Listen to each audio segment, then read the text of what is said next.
Emanuel Shahaf. He's a former senior official who served with Israeli spy agency Mossad in the Israeli Prime Minister's office between 1989 and 2003.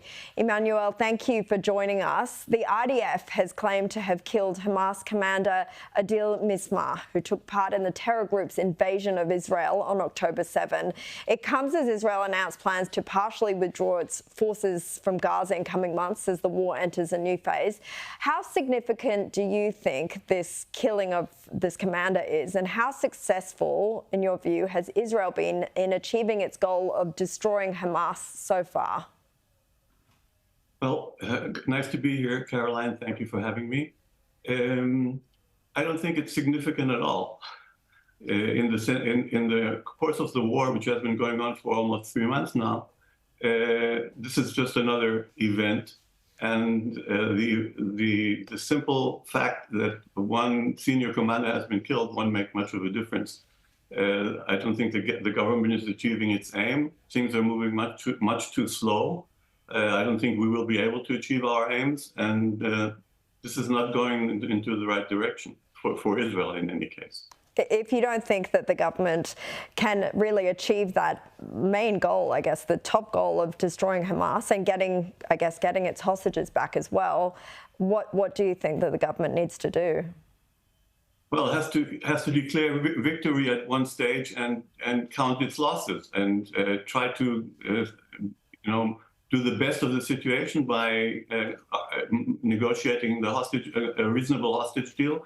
But in order to do that, we have to stop the war, and we have to throw in a few other things. Otherwise, we're not going to get the hostages back. So this is not a good situation for Israel to be in. I don't think we have a chance of achieving all our aims. If we get our hostages back, we're lucky.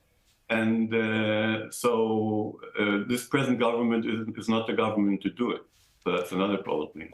I will come back to more of your criticism of the government in Israel, but I want to ask you, with your vast intelligence experience, how do you think Israel was blindsided so badly by that attack on October 7? Was it a case, as has been reported, that they were too dismissive of intelligence that Hamas had been planning this attack? It's usually one of these things where you say it's all of these. It's a combination of a lot of factors. Being dismissive is one, definitely our arrogance, looking at Hamas as a minor terror group or not capable of doing what they did and what they even said they would do. That was the main issue, I think. We've done things like that before. In 1973, we were dismissive of Egyptian efforts to attack us, and we suffered greatly at that time. And the same thing happened this time around. And it's basically a strategic victory for the other side. They got what they wanted, and we now are having to pick up after and try to save it by getting to some kind of arrangement which will be reasonable for us and reasonable for the situation in the region. But that's very, very difficult. So we're in deep trouble. Yeah, it was an extremely high price to pay. Just in terms of the reports about this conflict, we've seen a lot of focus on the death toll coming out of Gaza from the Hamas-run Ministry of Health, which is currently claiming 21,000 deaths, but it doesn't identify how many of those are combatants.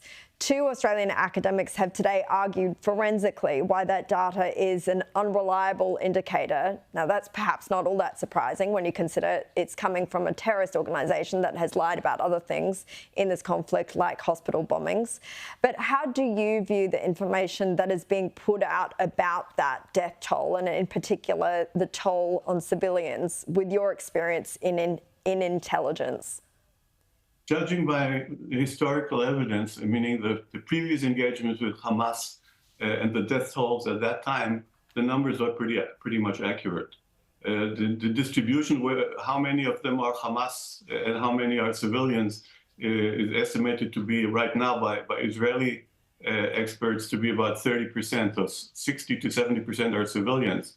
Okay, so those numbers are accurate and are pretty accurate, and and have been in the past. Okay, even though it's Hamas, Hamas-run agency, the death tolls are by and large accurate, with small changes here and there. Okay, that's interesting you say that, because some of the figures in this particular report, which you may not have seen, pointed out some of surprising inflations of, for example, child victims. Well, very tragic.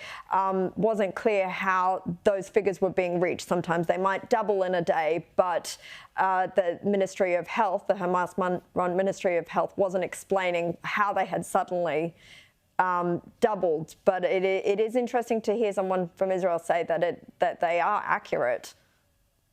They're pretty accurate. Historically, in the end, they turned out to be pretty much to what actually happened. It can be in the middle of the fighting. It can be that here and there is some inflation or some discrepancies or some wrong numbers. But when it all adds up at the end of the month, those are the numbers, sadly enough. Okay, well, and that's putting a lot of pressure on Israel, of course. Of course. I mean, they are horrific numbers to be coming out of Gaza. Now, you have been, as I said before, a fairly fierce critic of the current leadership in Israel. You wrote in a piece last month, surprised that so many Palestinians support what happened on October 7? Well, I hope our miserable government has taken notice. If anyone thinks we can continue running the show the way we did, he or she better take notice. What did you mean by that, and what do you think needs to happen in Gaza once this war is over?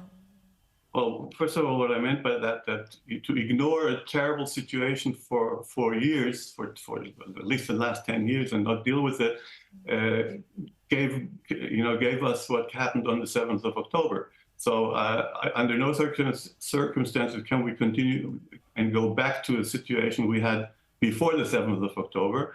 And the government has to look for a resolution to the conflict with the Palestinians, which it is not doing at all at this time. Okay, nobody's talking about the resolution of the conflict. Everybody's talking about fixing Gaza for the time being. Okay, and that will be very, very difficult. It will have to be a combination of an Israeli effort, an international effort, an Arab effort, a UN effort. Everybody has to chip in. But in the end, the responsibility will be ours, because we will be the occupying power, no matter what. If we were before and we are now. And I don't think the Israeli government realizes that. We're stuck with this.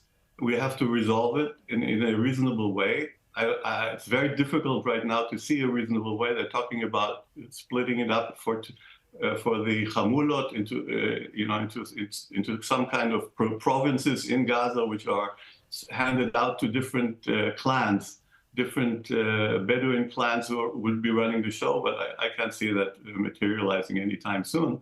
Definitely not as long as the war is going on, and nobody's said it'll wind down. Well, Emanuel Shahaf, it's been really interesting to speak to you. Thank you so much for your time tonight and your insights.